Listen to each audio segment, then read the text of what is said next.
All right, thank you, Tony. Developing news tonight, filing suit. The ACLU filing a federal class action lawsuit against the Trump administration on behalf of a Rhode Island woman and her family. That story was breaking on Eyewitness News at noon. Lillian Calderon's story is one we've been tracking for months. You may recall she spent a month in ICE custody in Boston, away from her husband and kids. And tonight, her family and the ACLU are behind the push to make sure this doesn't happen to anyone else going through the legal citizenship process. Eyewitness News reporter Kate Walsh has the developing news from Boston.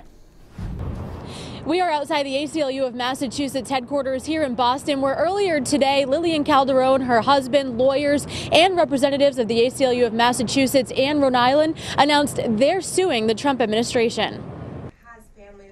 Lillian Calderon doesn't know where she will be a month from now, but she's the face of a class action lawsuit against the Trump administration filed by the ACLU of Massachusetts. To keep families together while non-citizen spouses pursue lawful immigration status. Yes, President Trump, that means the ACLU will see you in court again. Calderon moved here from Guatemala when she was 3. Her husband and children, ages 2 and 4, are U.S. citizens. But when they followed the law in getting her legal residency status by reporting to a marriage interview, Lillian was abruptly detained and held at an ICE facility in Boston for a month. ICE granted her a 3-month stay of deportation, which expires in May. Lillian's family joins 4 Massachusetts families in a similar situation in this lawsuit. It's not fair that we're told by the government, do this to achieve this, and here we are doing this, but you're not told that you might be separated from your family. We reached out to ICE. They responded saying they don't comment on pending legal matters. Rhode Island State Representative Joe Trillo said while he hopes Lillian's unique situation works out for her, he supports the Trump administration's stance on immigration. I would roll back Rhode Island being a sanctuary state.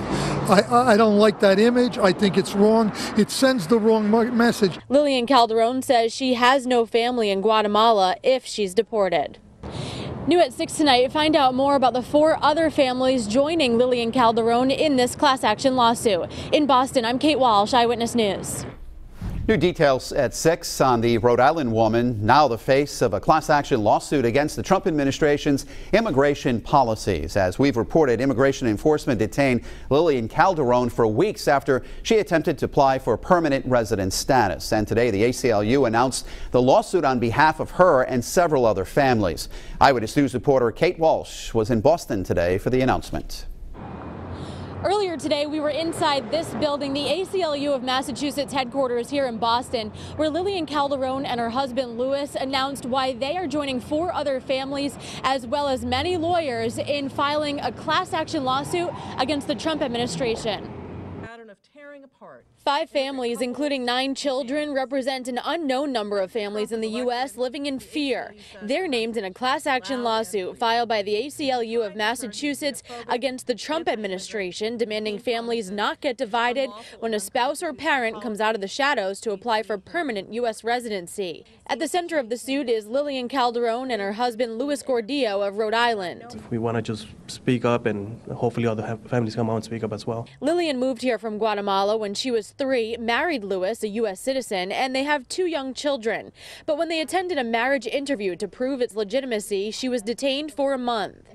She was detained because she was obeying the law. The ACLU said the other clients include a mother still detained, a man fearful of identifying himself to the government, and 2 families already reporting to ICE. Still, a message of encouragement to other families. To come forward and go through their process if that's what they have to do. And don't be fearful. But Rhode Island former state representative Joe Trillo said he supports the Trump administration's immigration stance. We've got this huge welcome mat out across the border, which is a very big mistake. He is sympathetic to Lillian's case. Her stay of removal expires in May. I reached out to a spokesman for ICE at their offices here in Boston. He responded saying they do not comment on any pending legal matters. In Boston, I'm Kate Walsh, Eyewitness News.